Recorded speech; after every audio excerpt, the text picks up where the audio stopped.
Malaysia tak lagi jadi tumpuan dunia. Banyak negara ASEAN mengkritik saat Malaysia menjadi tuan rumah ASEAN. Yang terbaru juga Raja Jordania melakukan kunjungan khusus ke Indonesia. Tetapi Raja Jordania memanfaatkan kunjungan khusus ini untuk mampir sekejap ke negara lain dan melakukan kerjasama dengan negara-negara seperti Jepang, Vietnam, dan Singapura. Namun yang anehnya, negara yang katanya jadi tumpuan dunia, Raja Jordania enggan mampir ke Malaysia. Ada apa ya? Rakyat Malaysia seperti biasa, jika iri pasti membandingkan ringgit dengan rupiah. Tapi anehnya membeli alat perang kekurangan dana, serta banyak gelandangan berkeliaran di Kuala Lumpur. Mari kita simak video lengkapnya. Ringgit lawan rupiah. Jom, dalam video ni kita bagi perbandingan khas. Dalam keadaan yang sungguh tidak disangka dan dalam keadaan di mana ringgit menjadi the best currency in Asia, rupiah pula menjadi worst currency, dan perbezaan dua jiran ASEAN ini memang ketara sangat pada tahun 2025 ni. Atau ketersediaan aset strategik merupakan satu isu yang kritikal kepada negara.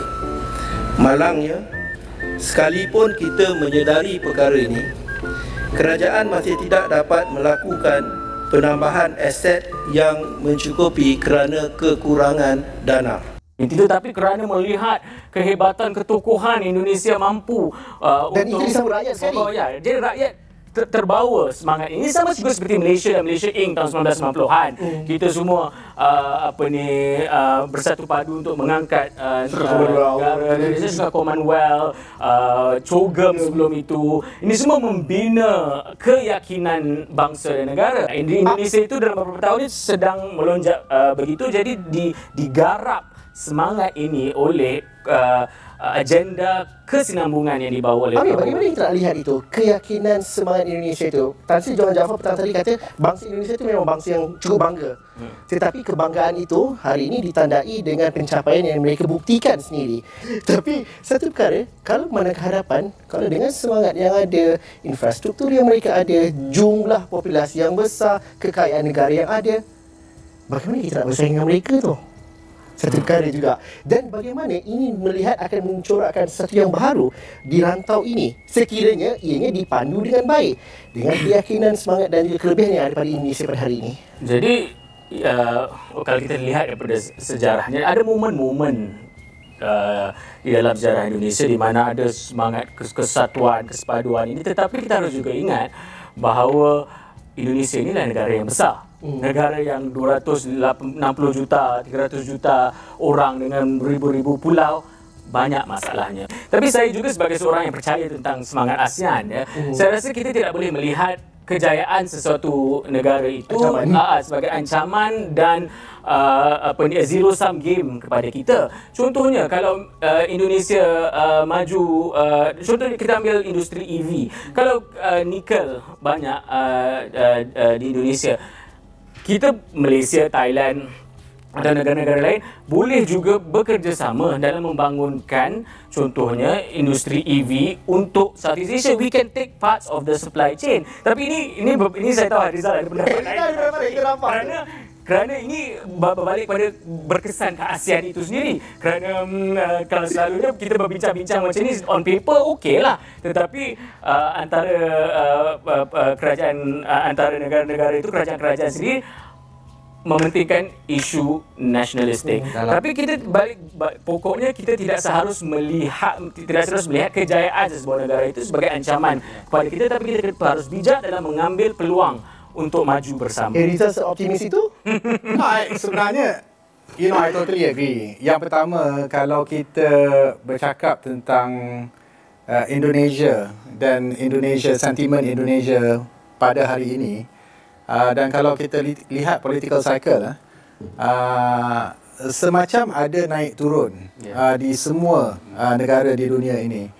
Yang kadang-kadang merisaukan saya adalah saya merasakan Malaysia ni kita sedang berada di dalam satu fasa where we are very inward looking. Kita melihat semacam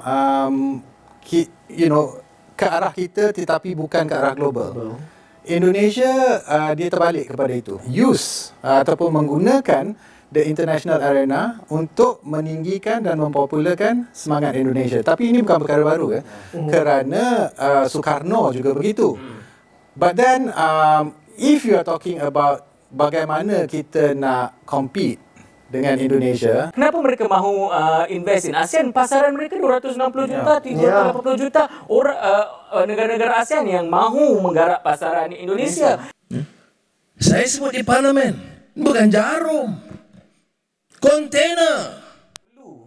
Untuk mereka memastikan bahawa masyarakat Indonesia sekarang mempunyai keyakinan dan kepercayaan tinggi yang begitu tinggi untuk mengekalkan trend untuk pandang keluar.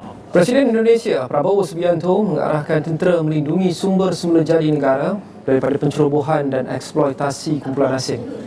Tegasnya tentera perlu membantu kerajaan pusat dan daerah menguatkuasakan undang-undang bagi memastikan sumber negara dimanfaatkan untuk membasmi kemiskinan. Prabowo berkata sumber semula jadi Indonesia telah lama dirompak dan diseludup ke luar negara oleh pihak asing yang tidak bertanggungjawab. Beliau berkata kuasa asing telah menjarah hasil bumi Indonesia selama ratusan tahun dan aktiviti itu masih berlaku sehingga kini. Sejak memegang jawatan pada 2024, Prabowo menetapkan sasaran pertumbuhan ekonomi sebanyak 8%, kadar tertinggi dalam beberapa dekad. Sebagai bekas jeneral, beliau turut memperkukuhkan kawalan tentera dalam pelbagai sektor ekonomi, termasuk program awam dan syarikat milik kerajaan. Langkah itu termasuk menempatkan pegawai kanan tentera menguruskan lebih 1 juta hektar ladang kelapa sawit yang dirampas kerajaan. Pasukan tentera juga dilibatkan dalam program sosial seperti pengedaran ubat-ubatan dan vitamin kepada rakyat.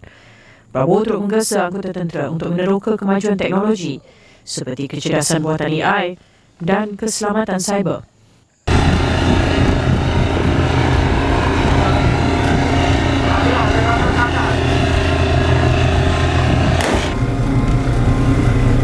Penghentian dan pemeriksaan terhadap dan penahanan terhadap 2 kapal ikan asing asal Malaysia. Daerah Malaysia, kemudian winsnya dan sebagainya.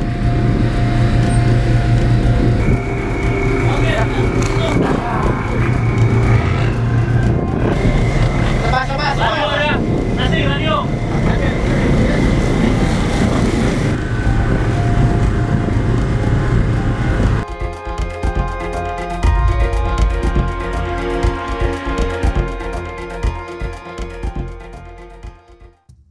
Sampai di sini video hiburan dari tetangga kita Malaysia. Semoga Anda semua terhibur. Dan jangan lupa like dan subscribe channel ini, agar tidak ketinggalan info terbaru. Sampai jumpa di lain waktu. Wassalamualaikum warahmatullahi wabarakatuh.